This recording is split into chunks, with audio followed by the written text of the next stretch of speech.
ये लीजिए, लेकिन मैं एक बार फिर कहूंगा खाला, अगर एक हाथ में ना रुक जाएंगी ना तो 5 से 6 लाख रुपए दिलवा दूंगा आपके घर के। सांप का काटा इंसान एतवार आने की राह नहीं देखता बेटा, मुझे पैसा फौरन चाहिए। लेकिन क्यों? ऐसी क्या जरूरत आन पड़ गई कि इस उम्र में आपको अपना घर बेचने की जरूरत पड़ गई?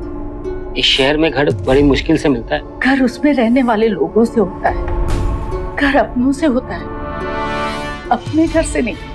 और अगर घर और अपनों के बीच किसी को चुनना पड़े तो मैं अपनों को चुनूंगी।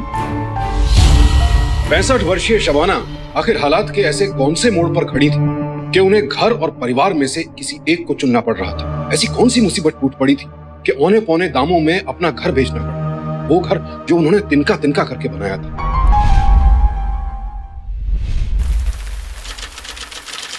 मिसबा आए ना बेटे, अंदर आ जाओ, बारिश में मत खेल। वक्त वक्त की बात है, मैंने तुमसे कहा था ना जिया, ऊपर वाला जरूर मेहर करेगा। शौकत मियाँ गए थे इस दुनिया से तो हम बहुत परेशान थे। तेरा क्या होगा, बच्चों का क्या होगा? आज बिस्मिल्लाह 14 साल का हो गया है, यतीम बच्चे पल गए। अल्लाह के साथ साथ मेहर तो आपकी भी है अम्मी। आप नहीं होती तो कुछ नहीं होता। खुदा तो आप हो मेरे लिए अम्मी। बेटा, शबाना की बेटी जिया का पति सड़क हादसे में गुजर गया था। ऐसे में शबाना के लिए ये एक चुनौती थी और इस चुनौती ने 62 साल की शबाना को जीने का नया मकसद दे दिया। अपनी बेटी और नातियों की सरपरस्ती का मकसद। वो लगभग हर दूसरे दिन अपनी बेटी से मिलने आती रही, उसे सलाह देती रही, बच्चों पर कड़ी निगाह रखती रही कि कहीं पिता के अभाव में बच्चे हाथ से ना निकल जाएं। उसने जिया के बड़े बेटे बिस्मिल्लाह को मैकेनिक का काम सिखाने के लिए अपने घर पर भी रख लिया, और वो नहीं जानती थी कि बहुत जल्द उसकी जिंदगी में खलबली मचने वाली थी। देखो यही खोलिए। देखो मियाँ, इतने कम किराए में तो शेयरिंग में भी खोली नहीं मिलता यहाँ पे। पर पता नहीं क्यों शहबाज मियाँ को तुम पे तरस आ गया और इतने कम किराए में यहाँ रहने के लिए कह दिया। अब रहो यहाँ पे। पर हाँ, एक बात हमेशा ध्यान रखना, जरा तमीज से रहना यहाँ पे, क्योंकि यहाँ शरीफ लोग रहते हैं। जी, मुझसे शिकायत का कोई मौका नहीं मिलेगा। ठीक, घर देख ले। हाँ चलो। यहाँ घर तो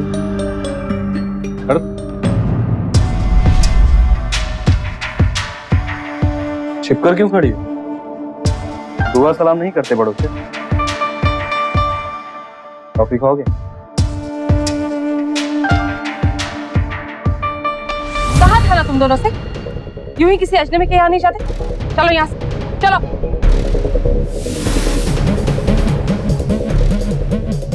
मियां, कुछ गलत कह दिया मैंने? ये ऐसा क्यों बर्ताव कर रही? नहीं, तुमने कुछ गलत नहीं कहा। बेचारी बेवा है, किस्मत की मारी, इसलिए कभी कभी ऐसा बर्ताव करती है। पर ऐसा क्यों मियां? वो क्या है कि हरी जवानी में उसका सोहर चल था।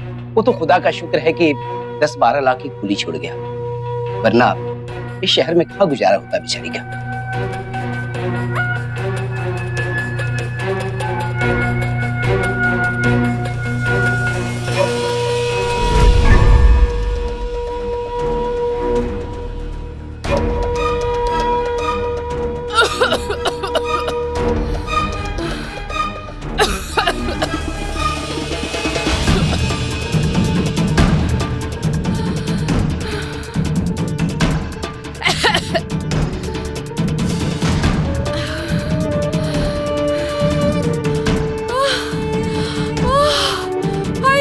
अरे ये तो गिर गई।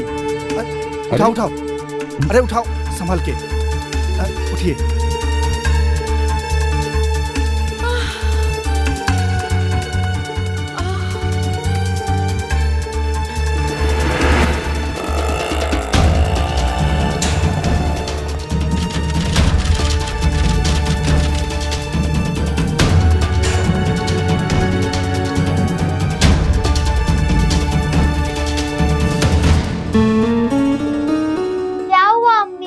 कुछ नहीं बेटा, आपकी अम्मी को चक्कर आ गया, ठीक हो जाएंगी वो। मुझे जाना होगा, मेरे शिफ्ट का टाइम है।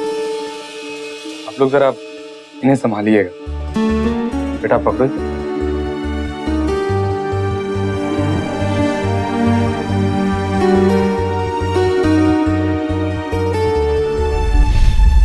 ये अम्मी ने सालन भेजा है आपके लिए। पर बेटा आपकी अम्मी को आप लोगों का अनजान लोगों से बात करना पसंद नहीं, तो फिर? या अल्लाह, उस दिन वाली बात को अब तक दिल से लगा कर रखे हैं आप। क्या करूं, अकेली औरत हूं, देखभाल कर चलना पड़ता है।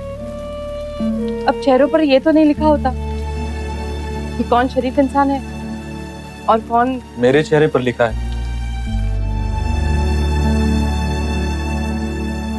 आप एक काम कीजिए, इस सालन को ले जाइए। अब देखिए, मैं ठहरा एक ऑटो ड्राइवर, कहीं मुझे इसकी आदत लग गई तो मुश्किल हो जाएगी मुझे। कोई मुश्किल नहीं होगी। मेरे यहाँ जहाँ 3 जन का खाना बनता है वहाँ 4 का बनेगा। आपके लिए सालन अब से हमारे यहाँ से आएगा, आप इसे ले लीजिए।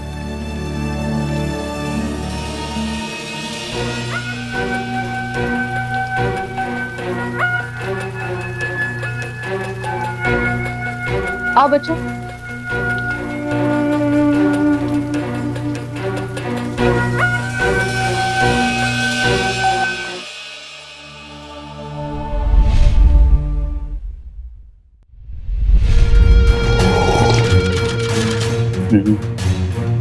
जी मजा आ गया।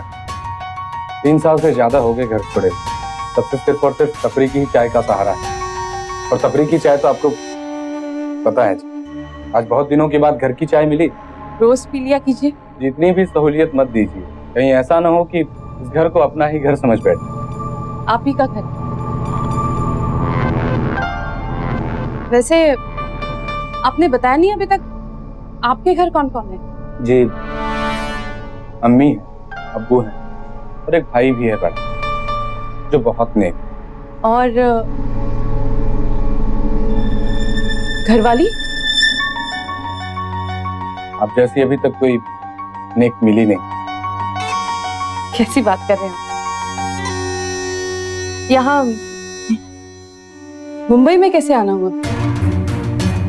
गांव में एकड़ों में फैली पुश्तैनी जमीन है हमारी। घर वाले चाहते थे कि खेती करूं, पर मैं चाहता था कि मुंबई में आकर कुछ बन जाऊं पहले। देखिए ना, बना भी तो क्या, एक ऑटो ड्राइवर। तो क्या हुआ?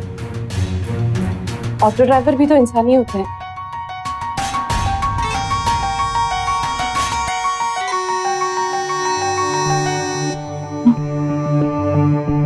मेरी मानिए, लड़की देख लीजिए और निकाह कर लीजिए फटाफट, वरना उम्र निकल जाएगी आपकी।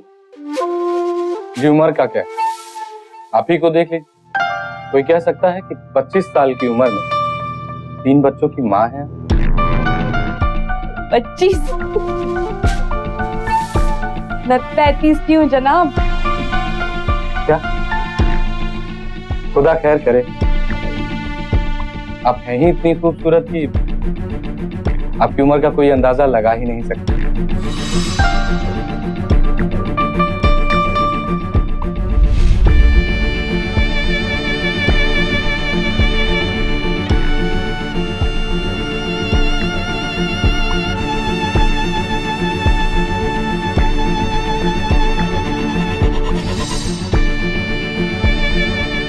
मिसबा, आयना, नानी, नानी, नानी। मेरी बच्चियां कैसी है? ठीक है।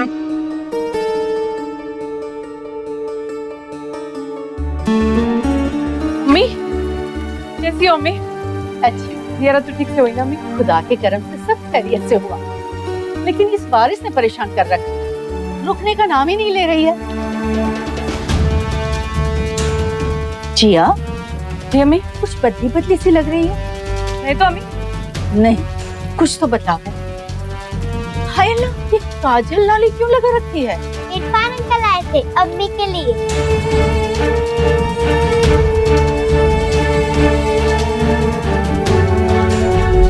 ये तो क्या कह रही है? देख, दूसरी शादी से मुझे कोई तौबा नहीं। तू जरा सोच, बच्चे अभी छोटे हैं, बिस्मिल्लाह तो सब समझता है। अम्मी, कल को इन्हीं बच्चों को आगे चलकर बाप की जरूरत पड़ेगी ना। माना कि आपको मेरी बहुत चिंता है अम्मी, पर आपको ऐसा नहीं लगता कि हम जिससे बहुत ज्यादा प्यार करते हैं, कभी कभी उसी की भलाई का सोचते सोचते हम उसी की खुशियों का गला घोट देते हैं। माना इरफान आज रिक्शा चलाता है, पर गांव में खेती है उसकी, भले घर से है इरफान। और अम्मी, इतनी उम्र तो मेरी भी हो गई, शराफत और जलालत में फर्क कर सकूं। ठीक है, इरफान से कहना मुझसे आके मिले।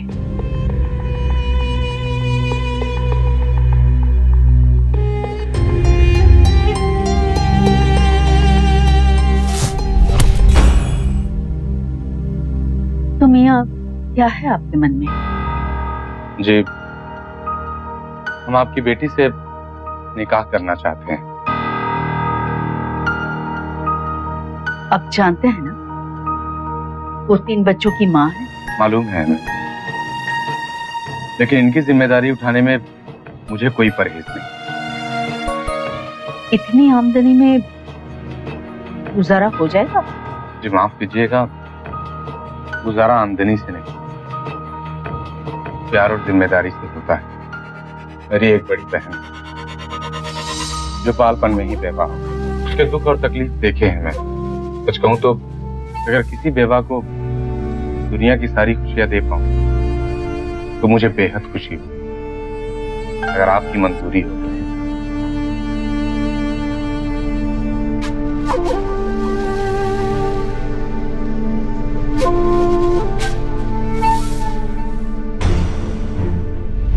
नहीं, मुझे सुकून नहीं मिला इस लड़के से मिलकर।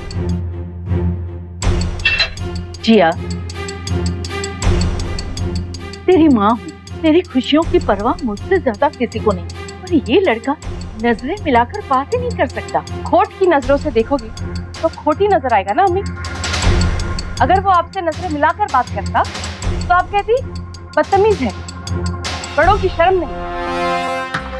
अम्मी, मैं इरफान से निकाह करना चाहती हूँ, बस। ठीक है, अगर इसी में तेरी खुशी है तो मुझे कोई गिला नहीं। नहीं, मेरी अम्मी दूसरी शादी नहीं करेगी। बिस्मिल्लाह।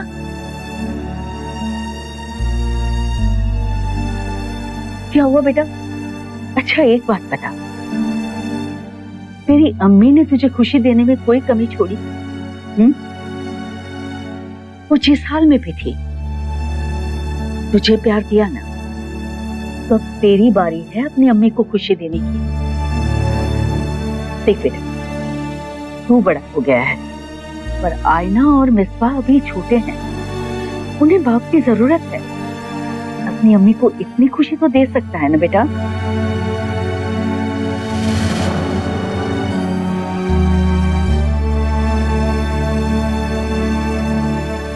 आखिरकार बेटी की जिद और उसके भविष्य की खातिर शबाना को झुकना पड़ा। निकाह हुआ, साल भर तक सब ठीक चलता रहा। जिया की सेहत भी सुधरने लगी और बच्चे भी इरफान की तारीफ करते थे। शबाना अब आश्वस्त हो गई थी, लेकिन फिर एक दिन कुछ ऐसा हुआ कि शबाना के मन में दबा शक फिर से जाग उठा। चल जल्दी चल। हाँ मेरी जा। तो चल ना। ले 10 की डाल आ गई। इरफान, हाँ अभी की अम्मी आ रही है। पहले नहीं बता सकता।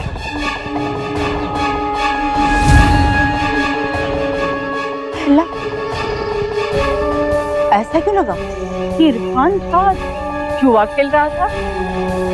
खुदा करम करे, ये मेरा वहम। ये बुढ़िया पीछे पड़ी है मेरे।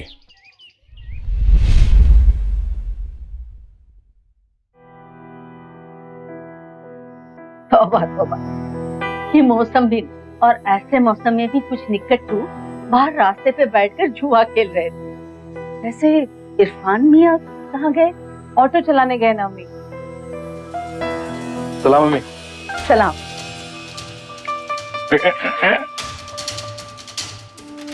इरफान मियाँ, जी मैं। आप बुरा ना माने, पर मुझे ऐसा क्यों लगा कि आप बाहर रास्ते पे जुआ खेल रहे थे? क्या अम्मी? अम्मी आप भी ना कैसी बात होती है, जिसके पास इतनी प्यारी बीवी है, इतने प्यारे प्यारे बच्चे हैं, भला उसके पास फुर्सत भी होगी ये सब फालतू के काम करने? खुदा करे अब कभी ऐसी सोबत में ना पड़े।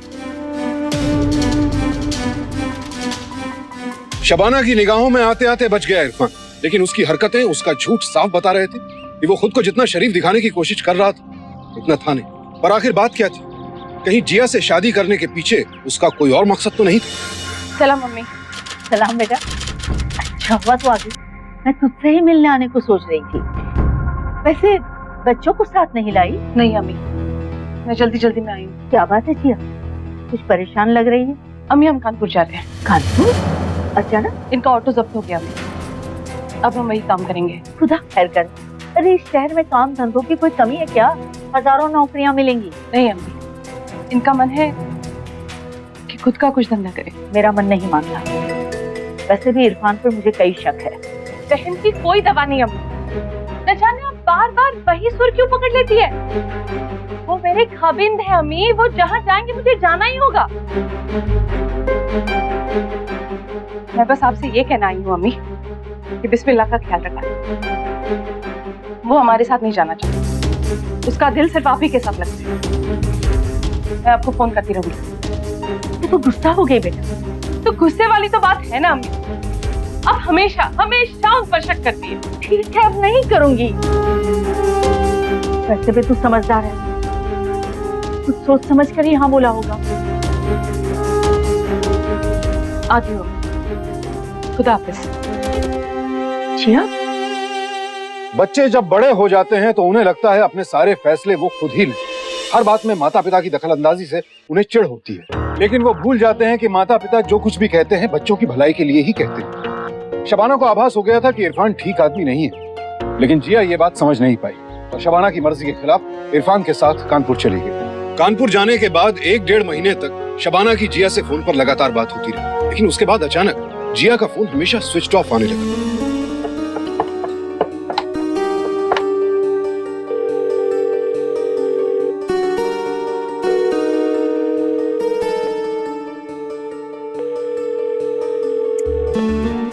क्या बात है?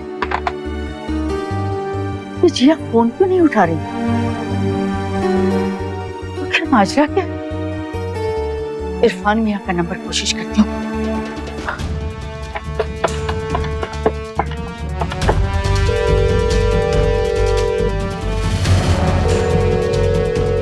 फिर बात क्या है? दोनों फोन नहीं उठा रहे। कहीं कोई अनहोनी तो नहीं हो गई? फिर मैं क्या करूं? कहाँ जाऊं? साहब 20 दिन हो गए। पहले तो जिया फोन करती थी, लेकिन अब दोनों के फोन बंद आ रहे हैं। जिया ऐसी नहीं है कि मुझे भूल जाए।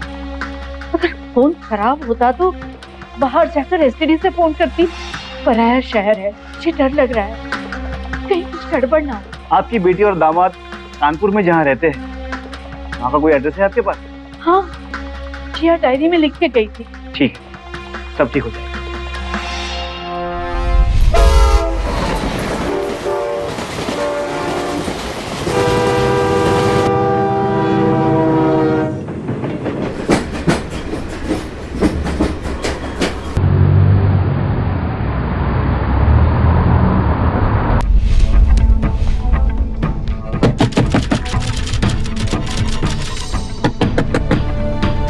अरे आ रहा हूँ भाई, तरीके से नहाने भी नहीं देते।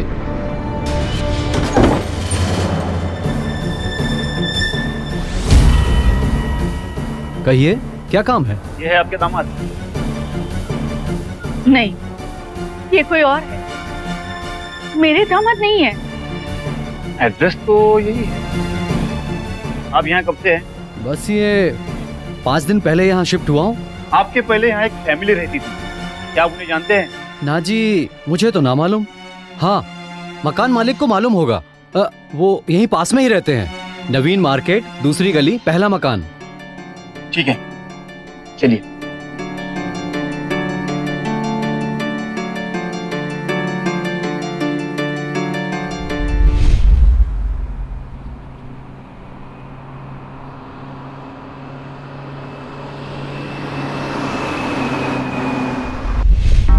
जी हाँ, इरफान और जिया यहीं रहते थे, मेरे ही घर पे। लेकिन करीब 20 दिन हो गए वो लोग यहाँ से चले गए। कहाँ गए? उन्होंने तो बताया नहीं और मैंने भी पूछा नहीं। शायद वहीं गए होंगे जहाँ से आए होंगे। दोनों मियाँ बीवी के बीच कोई झगड़ा? नहीं जी, वो तो बड़े खुश मिजाज लोग थे और फिर जितने दिन भी यहाँ पे रहे बहुत खुश रहे। हाँ, इतना सुनने में आया था इरफान का काम कुछ चला नहीं, वो अपना पूरा परिवार लेकर वापस चला। इंस्पेक्टर साहब, अगर वो लोग वापस आ गए तो जिया मुझसे मिलने क्यों नहीं आई? अरे फोन भी तो नहीं किया।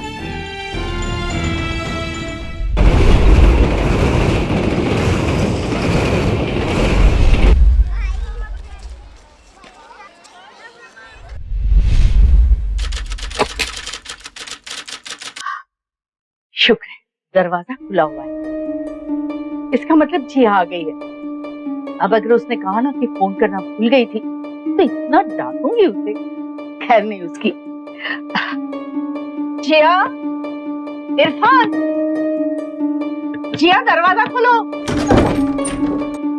जी कहिए। ये मेरी बेटी जिया का घर है। जिया का घर था, मगर आपकी बेटी इसे 12 लाख में मुझे बेच के चली गई।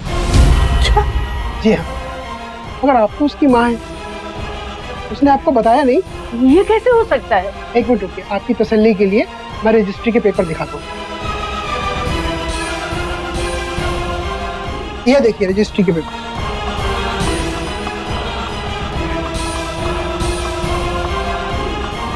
जी शुक्रिया। जी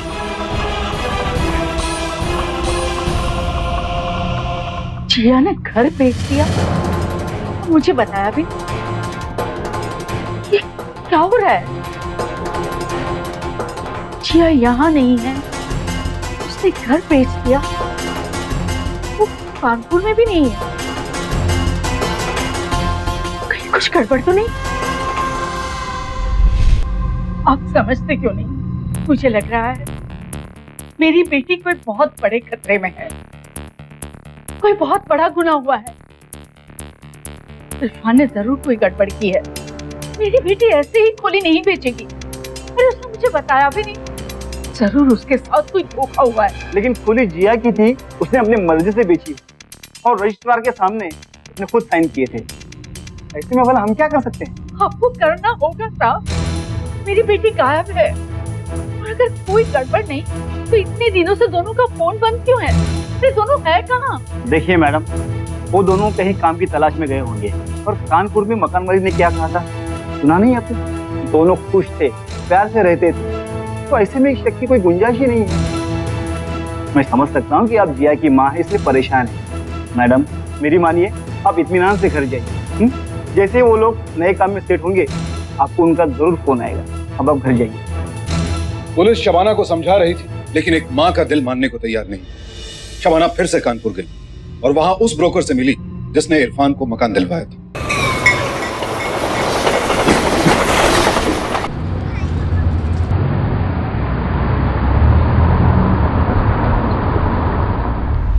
जनाब, मैं इरफान की सास हूँ। आपको याद होगा आपने उसे मकान दिलाया था? हाँ दिलवाया था। आपको भी दिलवाए क्या? जी नहीं, मुझे उसका पता चाहिए, कोई किराएनामा वगैरह। जी ये शहर का हिस्सा इतना बड़ा नहीं, यहाँ सिर्फ जुबान चलती, यहाँ कागजी कार्रवाई कुछ हुई नहीं। लेकिन इतना पता है कि वो बंदा यूपी के रामपुर का रहने वाला है। रामपुर? शबाना को समझ नहीं आ रहा था कि कौन से रामपुर जाए, क्योंकि रामपुर तो बहुत और हर जगह जाना, हर जगह ढूंढना, इसमें वक्त भी लगता और पैसा भी। शबाना के पड़ोसियों ने उसे बहुत समझाया कि ये महज उसका पागलपन, और उसने एक नहीं सुना। इस सफर के लिए रुपयों का इंतजाम करने की सख्त कोशिश की शबाना ने, पर कोई नतीजा नहीं निकला और आखिरकार उसे अपना घर बेचना पड़ा। ये लीजिए, लेकिन मैं एक बार फिर कहूंगा खाला, अगर एक हाथ में ना रुक जाएंगी ना तो 5 से 6 लाख रुपए दिलवा दूंगा आपके घर। सांप का काटा इंसान एतवार आने की राह नहीं देखता बेटा। मुझे पैसा फौरन चाहिए। लेकिन क्यों? ऐसी क्या जरूरत आन पड़ेगी कि इस उम्र में आपको अपना घर बेचने की जरूरत पड़ती है? इस शहर में घर बड़ी मुश्किल से मिलता है। घर उसमें रहने वाले लोगों से होता है, घर अपनों से होता है, अपने घर से नहीं। और अगर घर और अपनों के बीच किसी को चुनना पड़े तो मैं अपनों को चुनूंगी।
अपनी बेटी जिया की तलाश में जुटी शबाना किसी भी सूरत में उस रामपुर तक पहुंचना चाहती थी जहां से इरफान का ताल्लुक था। लिहाजा शबाना ने एक एक कर हर उस रामपुर में अपनी दस्तक दी जहां उसे इरफान मिल सकता था। ये काम मुश्किल था, पर आखिरकार शिद्दत से अपनी बेटी की तलाश कर रही शबाना की मेहनत रंग लाई और उस रामपुर को उसने तलाश ही लिया जहां इरफान का घर था।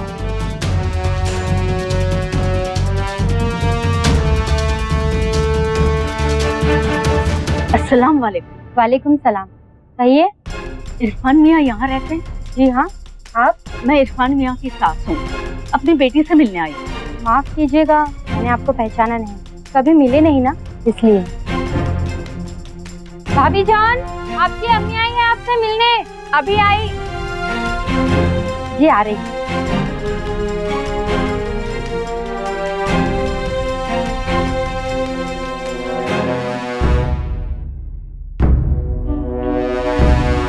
जी कहिए। माफ कीजिएगा, मैं इरफान मियाँ की सास हूँ, मेरी बेटी जिया को बुला देंगी? जिया? यहाँ? मगर यहाँ तो कोई जिया नहीं रहती। मैं इरफान की बीवी हूँ, साहिता, और ये हमारा घर है। लगता है आप गलत पते पर आ गई। ये कैसे हो सकता है? ये देखिए, पता तो यही है। जी पता तो सही है, मगर शायद आपको कोई गलत फहमी हो गई है। ये कैसे हो सकता है? ये देखिए, यही तो पता है। आप गलत पते पर ही आई हैं। ये हमारा घर है। आपके पास उनकी फोटो है? आप मानती क्यों नहीं है? हमने आपसे कहा ना कि इरफान हमारे शौहर हैं और ये हमारा घर है। जी हाँ बेटा, पर मेरी तसल्ली के लिए मुझे दिखा देंगे उनकी फोटो? ठीक है, आप ठहरिए, हम मंगवाते हैं। सलमान, जरा अपने अब्बू की फोटो लेकर आना।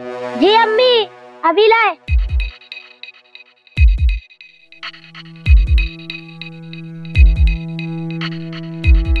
ये देखिए।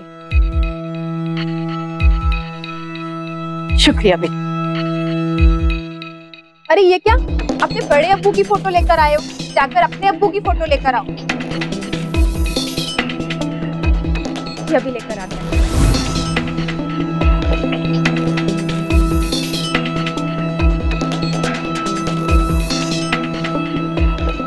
जी ये लीजिए।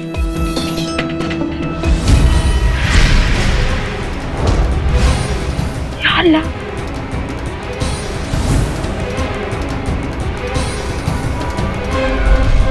देखिए मैडम, मुझे आपसे हमदर्दी है। हमने पूछताछ करवा लिया है ऑलरेडी। इरफान पिछले 8 महीनों से घर पे नहीं लौटा। तो उसके खिलाफ रिपोर्ट लिखिए। माफ कीजिए मैडम, ये केस आपके शहर का है, इसीलिए रिपोर्ट भी आपको वहीं पर लिखवानी पड़ेगी। हम लोग बाद में उनकी रिक्वेस्ट के बाद पूछताछ कर सकते हैं।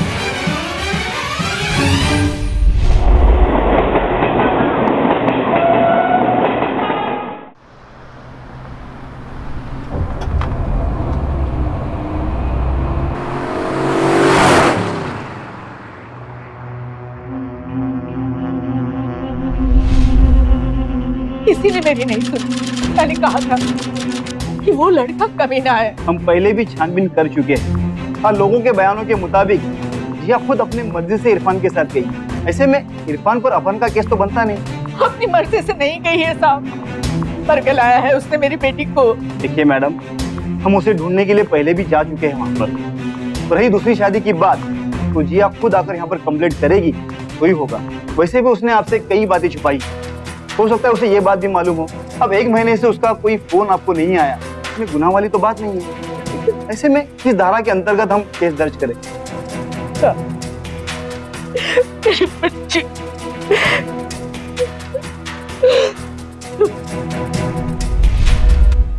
अरे अम्मा तुम फिर आ गई। बोला ना साहब बिजी है, नहीं मिल सकते। बहुत जरूरी है बेटा, बच्ची गायब है और तालुका के स्टेशन में रपट नहीं लिखी जा रही है। वो मेरे को नहीं मालूम, साहब अभी बिजी है, नहीं मिल सकते।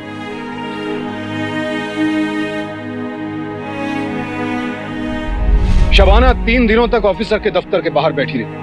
आखिरकार ऑफिसर ने उन्हें देखा और उनसे बात की। शबाना ने रोते रोते पूरा किस्सा बयान किया और अपनी बेटी को ढूंढने की फरियाद की।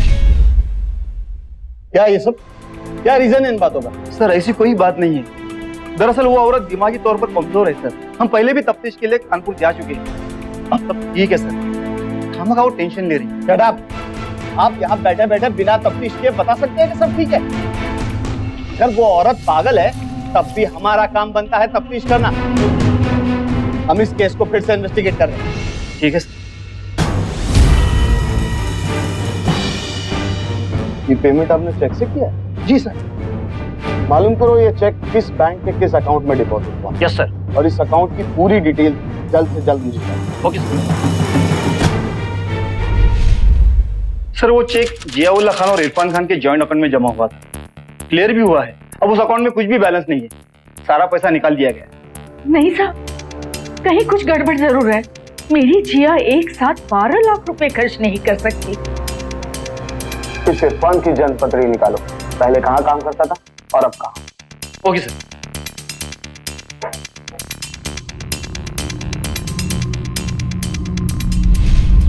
इरफान रिक्शे वाले को जानते हो? हाँ सर। आखिरी बार कब बात हुई? सब 3 महीने पहले। उसके बाद ना उसका कोई फोन आया ना मैसेज। ठीक है चलो।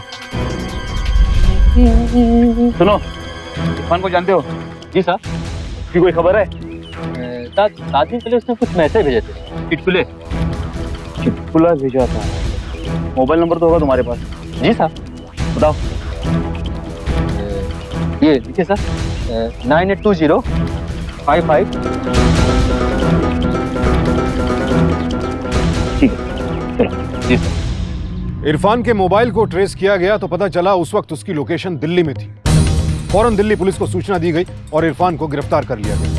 लेकिन यहाँ आकर इरफान ने कुछ और ही कहानी बयान की। मेरी कोई गलती नहीं साहब, बल्कि मैं तो जिया से बहुत प्यार करता था। अब जिया कहाँ है? अब जिया मुझे नहीं मालूम था। तो किसे पता है? हमारी बीवी है वो। ये साहब मेरी कोई गलती ही नहीं है। मैंने बस एक गलती की, शादी के पहले उससे ये नहीं बताया कि मैं पहले से ही शादीशुदा हूँ। तब उसको किसी और से पता चला और जब पता चला तो बिफर गई। मुंबई से शबाना बानो को बुलाया, बैंक से सारे पैसे निकलवाए और मुझसे बोली कि मुंबई पहुंचकर मैं तलाकनामा भेज दूंगी। बस इसके बाद से वो कहाँ है मुझे नहीं पता।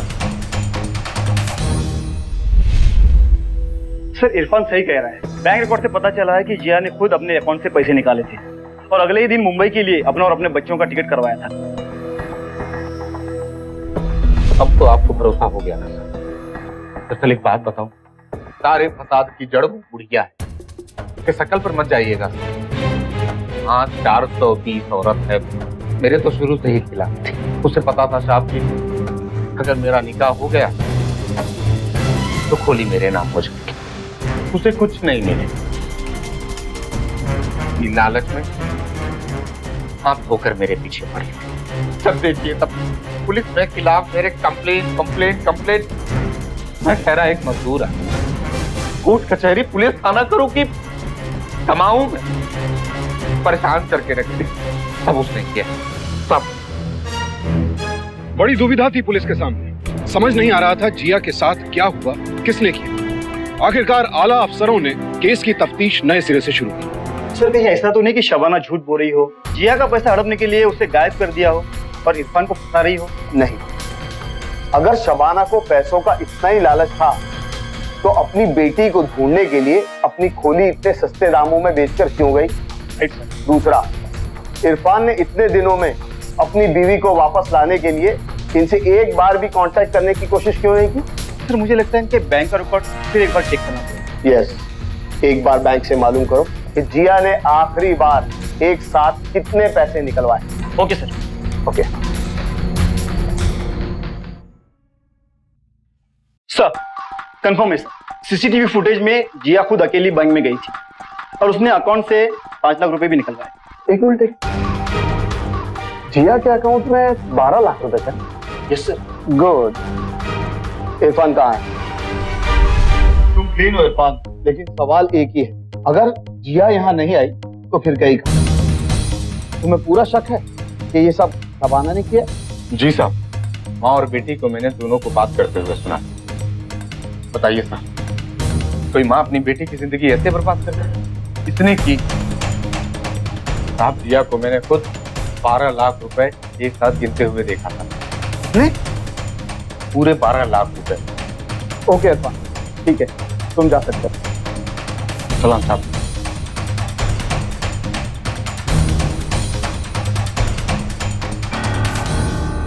इरफान को रंगे हाथों गिरफ्तार करने के लिए पुलिस ने उसे आजाद कर दिया और गुप्त रूप से उसका पीछा करने लगी और आखिरकार इरफान खुद अपने ही जाल में फंस गया। उसे पैसों के साथ गिरफ्तार कर लिया गया।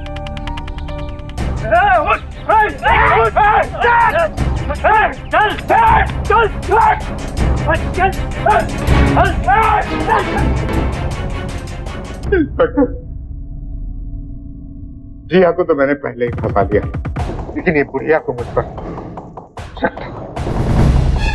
सच तो यह है कि जिया से ज्यादा मेरी नजर उसकी 12 लाख की खोली पर थी। कैसे भी करके बस मुझे उसके पैसे चाहिए थे। मैं उसे बहला फुसला कर कानपुर लेकर गया। फिर कभी वहां धंधे के नाम पर, खर्चे के नाम पर रोज उससे पैसे लेता रहता।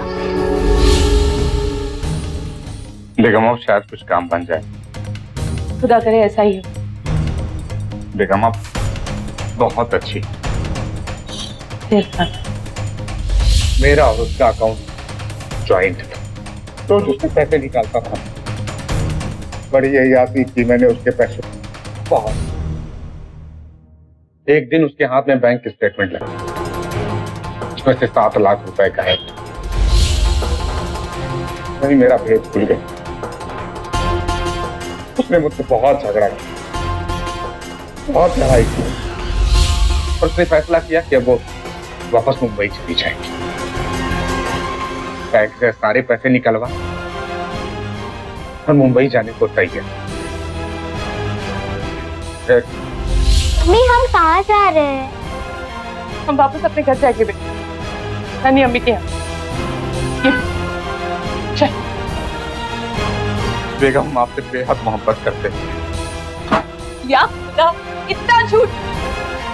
तुम्हें सिर्फ मेरे पैसे से प्यार था। ये अम्मी ठीक कहती थी, तुम कभी शरीफ है ही नहीं। बेगम, माना कि मैंने गलती की है, बहुत बड़ी गलती, इतनी बड़ी गलती की है कि मुझे माफ नहीं किया जा सकता। और बेगम आप तो सही हो, आप तो शरीफ होना कि अपने शौहर को इतना भी मौका नहीं दोगे कि चल के मैं आपको स्टेशन छोड़ दूं। प्लीज जी, आप बाहर अकेले जाते लोग देखेंगे तो क्या सोचेंगे? क्या फर्क पड़ता है अब इरफान? प्लीज मेरे लिए, प्लीज। ठीक है। फिर मैं जिया और बच्चों को लेकर स्टेशन के लिए निकल पड़ा। जानबूझकर मैं उन्हें सुनसान सड़क से ले गया।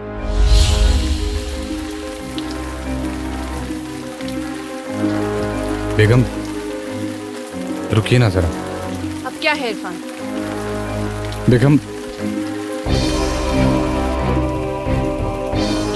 बेगम माफ कर दो ना। इरफान क्या कह रहे हो?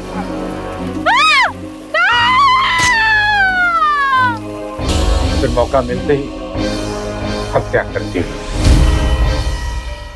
फिर मैंने उनकी मुंबई की टिकट बनवाई और स्टेशन पर लोगों से ये कह दिया कि हम नहीं जा सकते।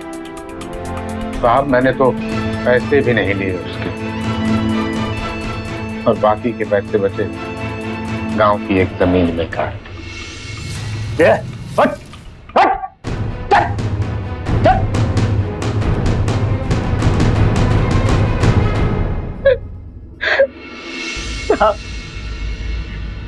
ये अकेला गुनहगार नहीं है, मेरी बेटी और उसके बच्चों की मैं भी गुनहगार हूँ साहब, मैं भी गुनहगार हूँ। अपनी खोली बेच के तो तहकीकात मैंने आज की, जिया के निकाह से पहले करती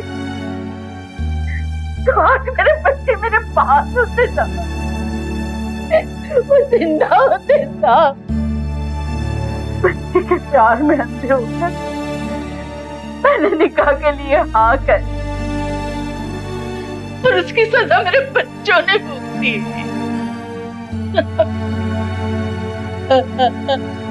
मेरे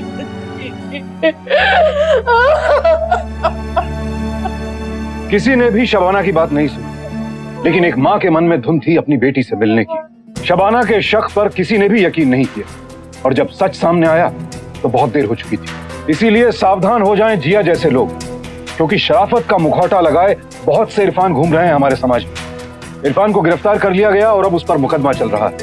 बिस्मिल्लाह अब अपनी नानी के साथ रहता है। शबाना को जिंदगी में एक और मकसद मिल गया है, बिस्मिल्लाह की निगहबानी। सावधान रहें, सतर्क रहें, सुरक्षित रहें। अब मैं सुशांत सिंह आपसे विदा लेता हूँ, कल फिर मुलाकात होगी एक और ऐसी ही अद्भुत सत्य घटना के साथ। देखते रहें सावधान इंडिया, इंडिया फाइट्स बैक।